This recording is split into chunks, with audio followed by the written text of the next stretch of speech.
Présent à Bobo-Dioulasso dans le cadre de la 20e édition de la Semaine nationale de la culture SNC, le ministre de l'Environnement, de l'Eau et de l'Assainissement a effectué une visite terrain sur le chantier du projet du centre de traitement des déchets plastiques à la direction provinciale de l'environnement.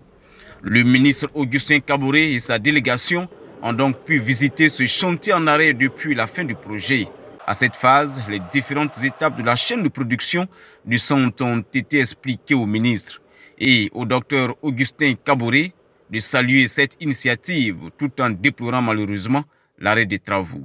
Nous avons bénéficié d'un investissement d'un projet depuis 2017 pour traiter et valoriser les sachets plastiques de la ville donc, de Bobo-Dioulasso.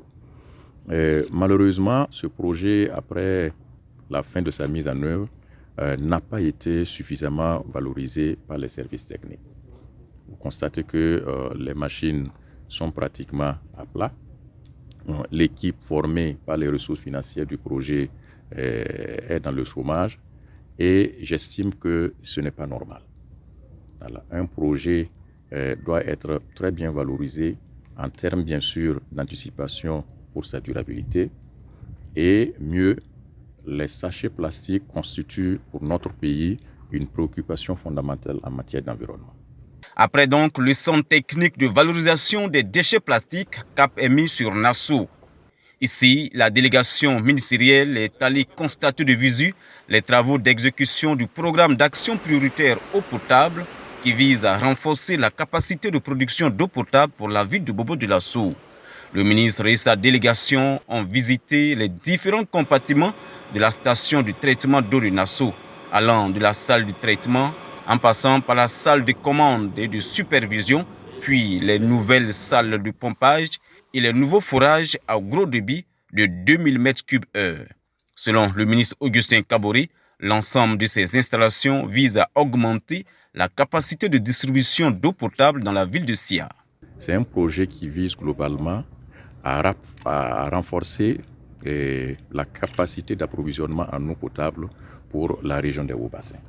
Et je crois que, tel que les techniciens m'ont expliqué, cet objectif à l'horizon 2030 sera une réalité. L'école nationale des eaux et forêts, SIS à Denderosso, qui doit accueillir cette année 2000 élèves eaux et forêts, a également reçu la visite du ministre en charge de l'environnement. Diverses actions ont ainsi été menées par la direction de l'établissement en vue de faciliter leur hébergement et leur formation. Le ministre s'est réjoui des actions d'anticipation prises par les premiers responsables de l'école pour faciliter leur hébergement et la formation des nouveaux élèves. Nous avons fait le tour de l'école pour regarder les infrastructures d'hébergement, les infrastructures pour donc, les cours, également les infrastructures pour le sport, l'infirmerie, l'atelier couture. Et je constate que c'est véritablement un esprit d'anticipation qui règne. Et je voudrais les féliciter, encourager pour que d'ici la fin du recrutement des 2000, l'École nationale des eaux et forêts soit très prête pour les accueillir.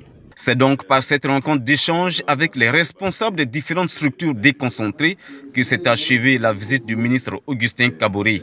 Une occasion pour chaque responsable d'exposer ses acquis et surtout d'évoquer les difficultés et les perspectives pour le bien-être des populations de la région des Hauts-Bassins.